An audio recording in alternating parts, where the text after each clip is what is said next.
Time changes a lot of things. That is, without a question, true. And that's basically what AynWye was pointing out in his video at the end of it that he did a couple of years ago, about 5 years ago. And the reason he brought that up, or at least kind of touched upon it in his own unique way, was he basically said that we had no idea what was coming in the future. And the reason he mentioned this was due to the fact that basically he was addressing a video a friend of his had done. Whether it was a satire, parody, or whatever. But he was addressing basically also a subject that even to this day a lot of fans, you know, split about. A majority are in favor of and not so much are in not favor of. And that is spike and rarity. And the reason he brought this up, or the reason he talked about this, is because he wanted to touch upon something that Meghan McCarthy at the BabsCon 2014 panel and convention, or at least the creators panel, the show panel at BabsCon 2014 had mentioned. You see, a fan had, while they were answering questions from a lot of fans, a lot of Q&As, Um, and basically, one fan asked, about Spike and Rarity. And honestly, basically, in their own way, kind of said that it would probably never happen. They didn't say no to it, say no, it's never going to happen. They said probably. And they brought up all the things that people have brought up. The fact that, there's age difference. They view the girls, the main six ponies, as adults, young adults. Spike is like a teen or a kid, whatever. But they never shut the door. Here's the thing: they never shut the door on it not happening. They just said probably, and probably is usually a word that a lot of people utilize when they talk about things that they want to do, but talk about but then bring up certain reasons as to why they may not be able to do it. And Megan McCarthy brought up, basically brought up in her own unique way that this probably would not occur between Spike and Rarity because of the fact that they are so different um, in many ways. I mean, basically, her saying was, it's just a cute crush and it'll never happen. And this is a quote that's been put. If I have the picture, I'll post it up here. But this is a quote that has been plastered all over with an image of Spike and Rarity on there, and it's basically how Megan said it. It quotes her of when she said it, and this has gotten people talking and saying, why would she say this? But A and Y came out and said, look, she didn't necessarily say it wouldn't happen. It's just that there's so many, there's so much different, there's so much convolutedness there to where it would probably not occur. Not saying it won't occur, but probably not. And again, she in the panel at the time didn't shut the door on Spike and Rarity becoming an item or becoming official. They just said probably not. They didn't say won't or would never. Someone basically misinterpreted what she said and quoted what she said in their own, from what they probably saw and heard, in their own unique way. They basically said it will never happen, but that's not what she said. She said it probably not. It's probably not. She didn't say, oh, it will never happen. She said probably not. Big difference, if you will. But getting on point, or getting back on point here, AynWye brought up the fact that, like I said at the end, we don't know what's going to happen in the future. We have no idea what's going to occur. And he said, and the one thing he said, from what I saw and heard, is he asked the question, who knows if Meghan would still be involved with the series years from now or years from then? Who knows if she'd still be part of it in some capacity or something else, someone else would come in and take charge. Well, AynWye was right about that. I'll give him credit. He was right about that. Meghan McCarthy, as we speak right now, is not and no longer is the executive producer slash story editor of My Little Pony Friendship is Magic. The executive producer falls under Nicole Dubuc. The story editor falls under Nicole Dubuc, and I think even Jim Miller and Josh Haber. It falls under them, the story editor and stuff, but the executive producer falls under Nicole. And when AynWye mentioned that things could change should Meghan McCarthy not be involved anymore, he was correct because things have changed, and as we have noticed, there has been a little bit more focus on Spike and Rarity, the Sparity ship, if you will. There's been focus on it in season 8 with acknowledgement to it in Breakup Breakdown. Meltdown was pretty much somewhat of a Sparity, Spike Rarity episode.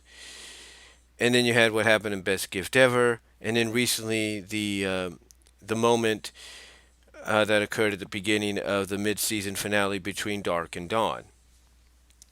So you've had your moments in there. You've had your moments in there. And this has all been happening ever since Nicole Dubuc and Stephen Davis and Josh Haber and Jim Miller all became the new all became the new franchise players behind the scenes as far as the show is concerned.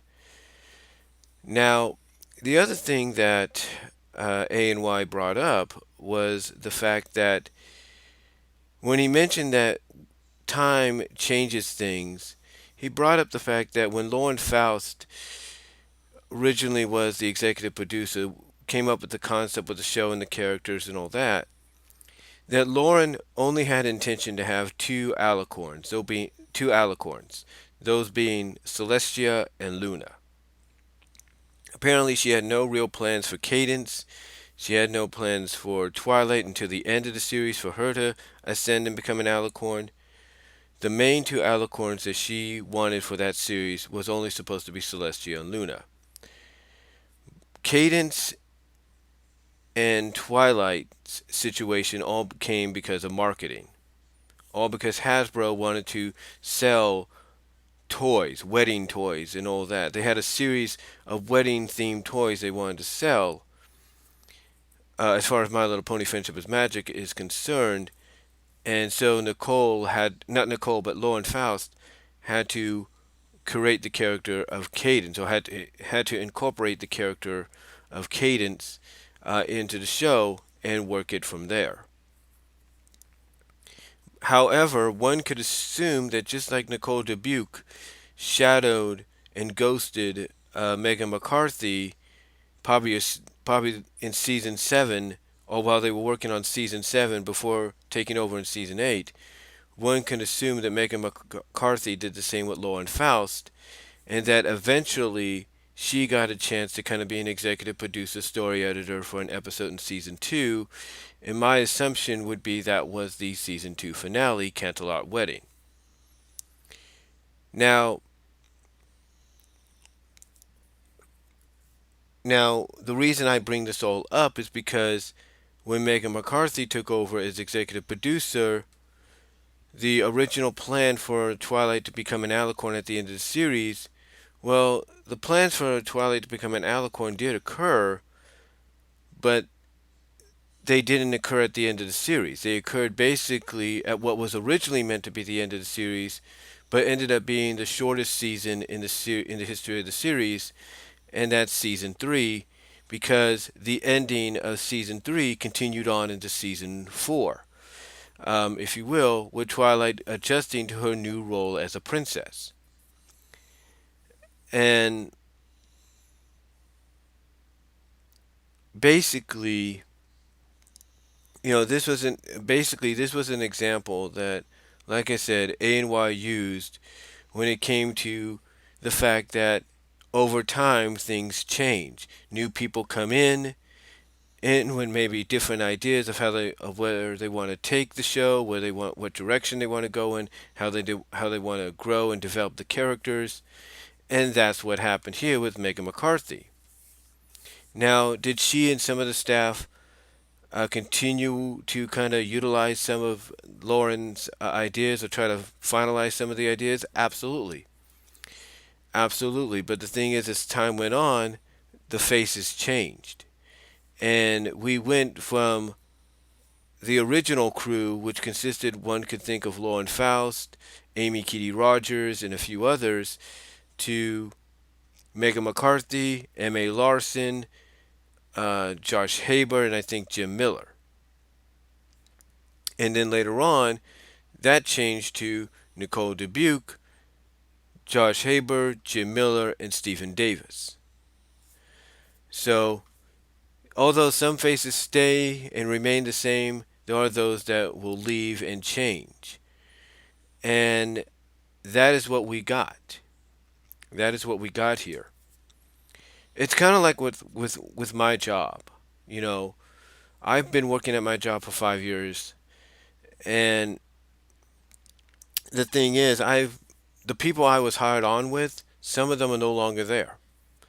The people that were there for about a year when I started, some of the managers and coworkers, they're gone. Some of them have moved on, quit, gone on to other things, transferred, what have you.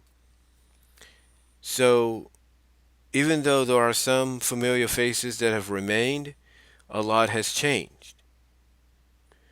The store itself changed. We used to have 20 registers, 20 regular registers, and now we only have 10, and the rest are self checkouts.